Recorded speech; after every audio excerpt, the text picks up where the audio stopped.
Good day viewers! Today ay pag-usapan natin ang issue tungkol sa Speedlab at HKS.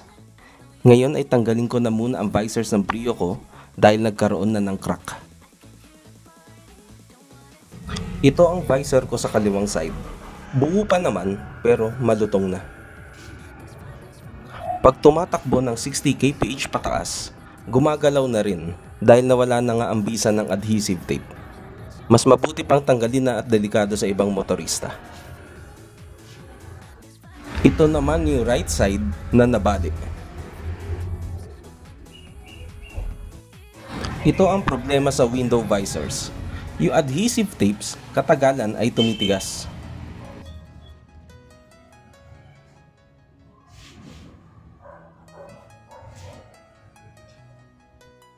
Ang aking pangtanggal, WD-40 at microfiber na basahan.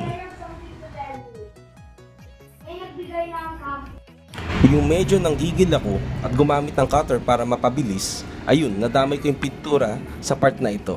Kaya patience is the virtue.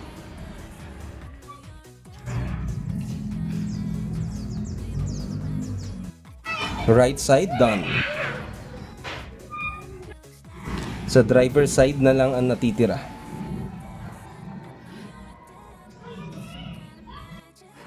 Tsatsagain mo lang talaga ang pagtanggal para hindi masira ang pintura.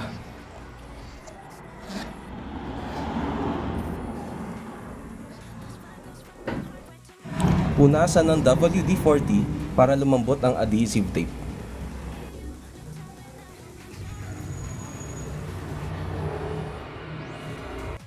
After 4 hours, natapos din tayo. Yung cheek light, ibabalik ko sa stock dahil mas bagay sa pula. At itatago ko na lang uli ang Stanley Amber cheek light ko. Ngayong tapos na tayo sa pagtanggal ng visors, pag-usapan naman natin ngayon ang issue ng Speedlab at ng HKS. Sir, bakit makikisaw-saw ka pa sa issue na yan? Nakawala ka ba ni Speedlab? Well, kahit papano may say naman ako dahil na-remap naman ni Speedlab ang Brio ko. Aside from that, sa kanila ko rin binili ang i320 kong strut bar. So, ano ba muna ang issue? Basahin muna natin ang post ni Speedlab. I got in touch with HKS Shanghai. That's a picture of the instruction manual that comes with the HKS exhaust. And we are working on an exclusive Speedlab only true inch exhaust. Teka. Itong part na ito ang tingin kong wrong choice of words. Kung ang sinabi sana ay I am looking for an opportunity for an exclusive Speedlab, blah blah, compared sa we are working. Kasi ang arrival din kay HKS para may collaboration na sila with Speedlab. Wala pa nga. Alam naman nating pag HKS, napakaraming imitation or fake items na nasa market. Kaya hindi mo rin sila masisisi maglabas ng ganitong statement. Isipin nyo, hindi rin nila makontrol ang dami ng namimake ng products nila. Ang dami mo sinasabi, sir. Ikaw ba nakakita ka na ng urig HKS exhaust? Oo naman, lalo pag nagtatravel ako sa Japan. Ito, ipapakita ko ang ilang clips ko mismo from my Super Autobox visit.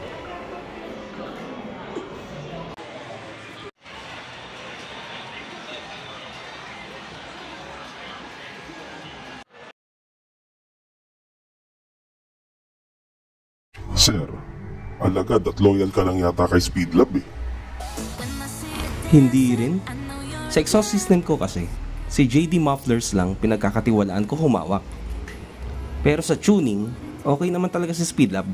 Pricey, pero lalakas naman auto mo. Boy pa rin naman yung Brio kong na-remap nila. Ito, ginagamit ko pa rin. Total, usapang tuning naman, ipapakita ko na rin ang real world scenario ng tune ni Speedlab sa Brio ko. So sa video na ito, while cruising, may strada na mabilis humataw. From the looks of it, naka-remat at fully exhaust.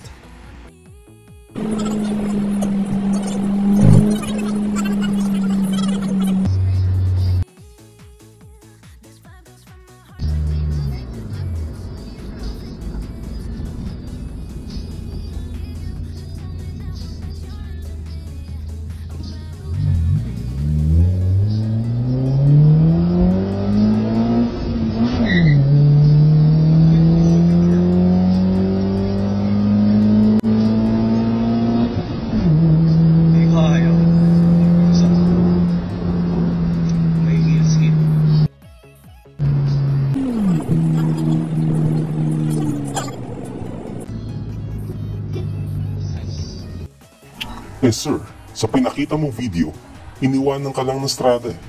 So pangit pala ang tune na Speedlab sa Brio mo? Actually, pwede ko ipakita yung video na ako ang bida, etc. Pero pangit naman kung ganun. Ayoko yung katulad ni Speed Hunt or ni Robert na palagi sila panalo sa videos nila. Obvious naman, mas malakas ang strada kaysa sa auto ko. Kaya nga ganun ang result. Pero kahit naka-remap at full exhaust, kayang-kayang sabayan. Ang nangyari kasi, nagpapakiramdaman kami nung una. At doon pa lang sa una, talo na talaga ako sa torque ng turbo diesel. Nagsimula ako humataw ng less than 2,000 RPM. Kaya walang kamot sa first gear at sa segunda lang kumamot. Pero kumakamot talaga sa primera kung desidido kang humataw. Remember my previous vlogs? Napaka-aggressive ng throttle response ko. Yun ang dahilan kaya yun ang pinakita kong video. Yung iniwanan ako para may real life example kung ano ang power difference versus tuned turbo diesel. Ibang usapan naman yung all stock turbo diesel, mapavan, SUV o pickup man yan. Baka kasi may magsabi pinakita ko na video, yung all stock samantalang ako ay naka-tune, kaya lamang ako. Back to the topic. Okay naman mag-tune ng Speedlab. Sa exhaust, ewan ko lang dahil again si JD Mufflers ang go-to shop ko pagdating sa exhaust system. Ang kailangan lang talaga ni Speedlab ay better customer service, accept criticism, and be humble. Ayun, and time to move on sa ganitong issue.